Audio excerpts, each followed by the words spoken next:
என்றும் நான் செல்ல மாட்டேன். கிறிஸ்துவுக்குள் பிரியமானவர்களே, my beloved friends in Christ, நீங்கள் மிகுந்த மகிழ்ச்சியோடு இருப்பீர்கள் என்று நம்புகிறேன். I believe that you all are very happy. மாமிச சிந்தைக்கு இடமுடாமல் வாழ்ந்து கொண்டிருக்கிறீர்கள் நான் நினைக்கிறேன். I believe that you are not being awed by the worldly things. இன்னைக்கு நிறைய பேருக்குள்ள பரிசுத்த ஆவியானவர் இருக்கிறார். Today many of us are filled by the Holy Spirit, ஆனா இல்லாததை போல காணப்படுகிறார். but we feel that there is no presence within us. நிறைய பேர் ஆவியினால் நிரம்பி ஜெபிக்கிறார்கள்.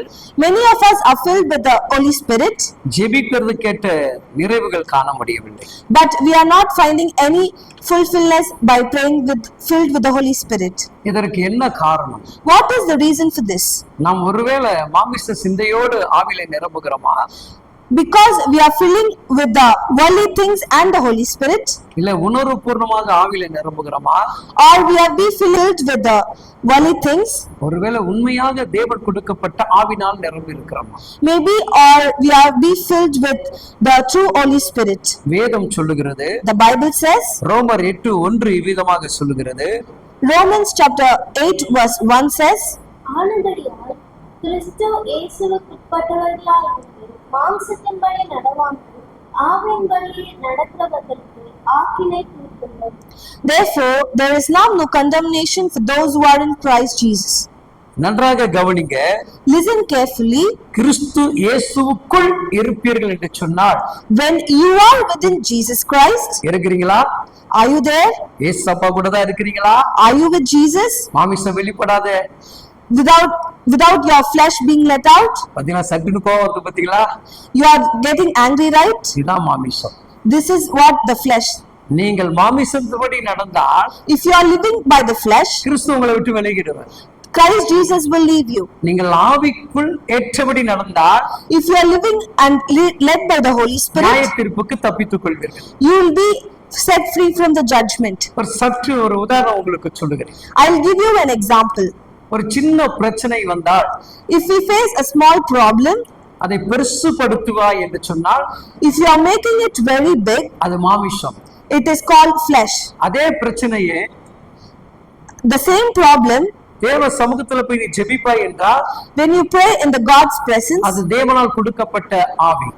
it is the Lord's Spirit which is given to you. இந்த ரெண்டுக்கும் வித்தியாசம் உண்டு. There is a difference between the two. ஒரு டீ போடும்போது When we prepare tea, பாலை நன்றாக சுட வைக்கிறோம், we boil the milk nicely. Tea தூளை நன்றாக கொதிக்க வைக்கிறோம். We are completely boiling the tea dust. அந்த டீ தூளை நம்ம என்ன பண்றோம், வடிகட்டுறோம். We are just filtering the tea dust. அதுக்கு மேல் பாலை ஊற்றுகிறோம். We are then pouring the milk. இந்த ரெண்டும் சரியாக mix ஆனாதான், When these two compiled fully only, அந்த ரெண்டு மட்டும் மிக்ஸ் ஆயிட்டா டேஸ்ட் கிடைக்குமா? if we mix both, we can feel the taste. அதுக்கு என்ன கொடுக்க வேண்டியது இருக்கிறது?